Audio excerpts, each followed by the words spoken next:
Assalamualaikum warahmatullahi wabarakatuh. Sahabat beriman, ajal akan menghampiri semua makhluk, tak terkecuali iblis. Makhluk terlaknat itu menghindar saat akan dicabut nyawanya. Tapi iblis tidak bisa bersembunyi, sebab kemanapun mereka lari, malaikat mencabut nyawa akan mengejarnya. Bagaimanakah proses dicabutnya nyawa iblis? Apakah sama dengan manusia? Siksa apa yang akan diterima iblis di neraka nanti? Tonton video ini hingga akhir agar tidak sesat. Mengapa iblis mendapat penangguhan sampai hari kiamat?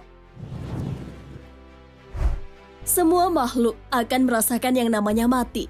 Begitu juga manusia dan jin. Hal ini sesuai hadis. Aku berlindung dengan kemuliaan-Mu, yang tidak ada Tuhan yang berhak disembah selain Engkau, zat yang tidak akan mati, sementara jin dan manusia akan mati. Hadis riwayat Bukhari dan Muslim. Namun berbeda dengan iblis yang mendapat penangguhan sampai hari kiamat. Hal ini karena makhluk tersebut meminta kepada Allah Subhanahu wa Ta'ala.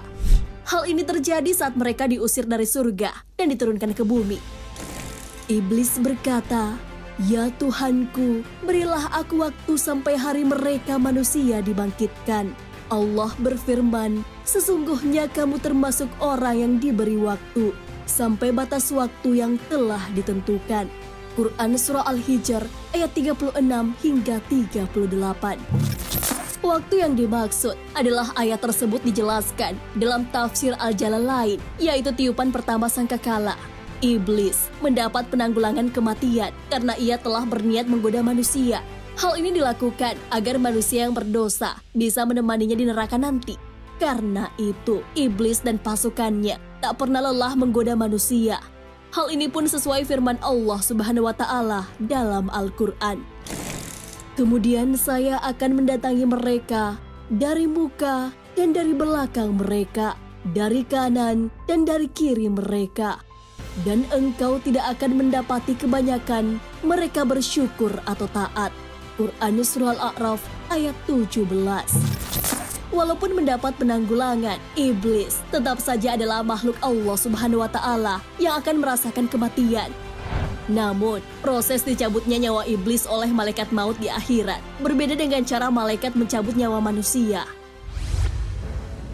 Bagaimana proses malaikat maut mencabut nyawa iblis? Cara iblis menemui ajalnya dijelaskan oleh Abu Laits yang meriwayatkan dari Afnah bin Qais. Saat kiamat nanti, malaikat maut akan diperintahkan untuk mencabut nyawa iblis. Allah Subhanahu wa Ta'ala memerintahkan malaikat maut dengan berfirman, "Aku telah menjadikan padamu pembantu sebanyak orang yang pertama hingga orang yang terakhir, dan aku telah memberikan kekuatan penduduk langit dan bumi. Kini, aku pakaikan kepadamu pakaian murka dan kemarahan. Maka turunlah dengan membawa murka dan kemarahanku kepada si celaka dan terkutuk iblis. Maka rasakan kepadanya kepedihan maut yang telah dirasakan oleh orang yang terdahulu hingga terakhir. Dari golongan jin dan manusia berlipat-lipat ganda. Dan hendaknya kamu membawa 70.000 malaikat yang kesemuanya penuh murka dan kecemasan. Dan kabarkan kepada malaikat Malik supaya membuka pintu-pintu neraka." Malaikat maut pun telah bersiap-siap mencabut nyawa iblis dengan sangat kasar. Malaikat maut memasang wajah ngeri. Kengerian yang ditampakkan malaikat maut bisa membuat penduduk langit dan bumi mencair. Malaikat itu pun membentak iblis dengan berkata, "Berhentilah kamu iblis laknatullah. Rasakanlah kepedihan kematian sebagaimana yang dirasakan oleh orang-orang yang engkau sesatkan dalam beberapa abad selama engkau hidup.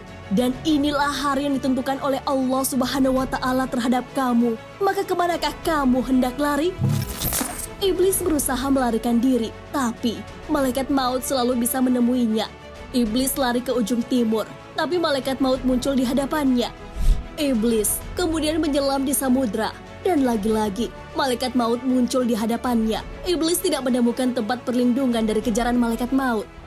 Iblis kemudian berdiri di hadapan makam Nabi Adam alaihissalam dan berkata, "Karena kamulah aku celaka, seandainya saja kamu tidak diciptakan."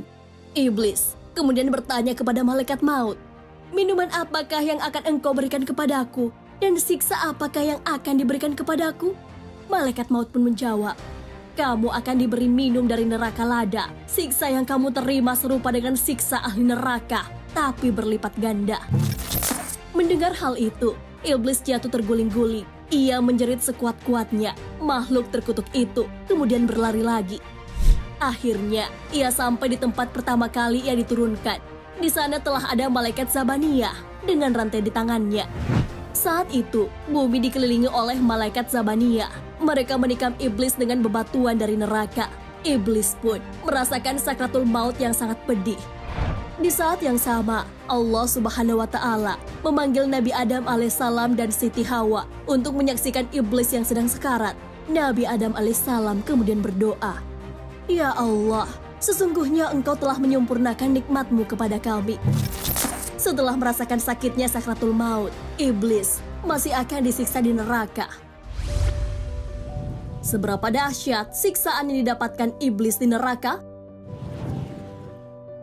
Walaupun iblis tercipta dari api, nantinya ia juga akan disiksa di neraka yang juga diciptakan dari api. Hal ini pun pernah dipertanyakan seseorang kepada salah satu imam mazhab. Orang itu berkata, iblis itu terbuat dari api. Lalu bagaimana bisa Allah Subhanahu wa Ta'ala menyiksanya di dalam neraka? Bukankah neraka juga dari api? Kemudian tiba-tiba ia ditampar.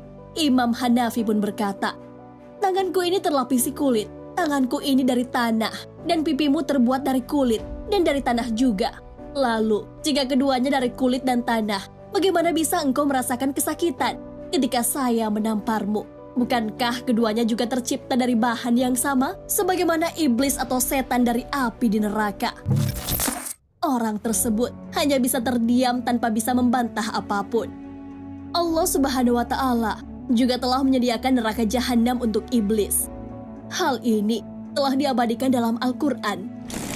Sesungguhnya, aku pasti akan memenuhi neraka jahanam dengan jenis kamu dan dengan orang-orang yang mengikuti kamu di antara mereka kesemuanya. Quran Surah Sad ayat 85.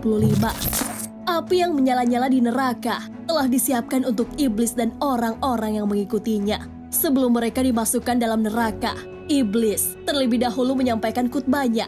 Hal ini telah diabadikan dalam Al-Quran. Dan berkatalah setan tak kala perkara hisab telah diselesaikan. Sesungguhnya Allah telah menjanjikan kepadamu janji yang benar. Dan aku pun telah menjanjikan kepadamu, tetapi aku menyalahinya. Sekali-kali tidak ada kekuasaan bagiku terhadapmu, melainkan sekedar aku menyeru kamu, lalu kamu mematuhi seruanku. Oleh sebab itu, janganlah kamu mencerca aku, akan tetapi cercalah dirimu sendiri.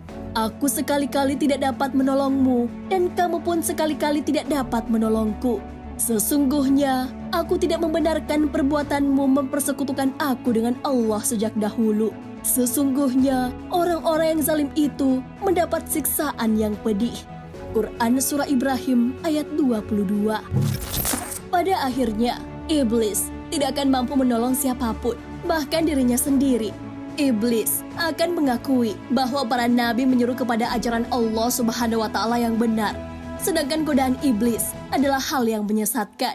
Namun hal itu tidak berguna lagi sebab kobaran api neraka jahanam telah menunggu iblis dan para pengikutnya. Sahabat beriman, iblis akan menemui ajalnya dengan cara yang sangat pedih. Bahkan azab neraka pun lebih dahsyat daripada yang lain. Lalu apakah masih ingin tergoda dengan bujuk rayu iblis? Wallahu a'lam bishawab. Wassalamualaikum warahmatullahi wabarakatuh.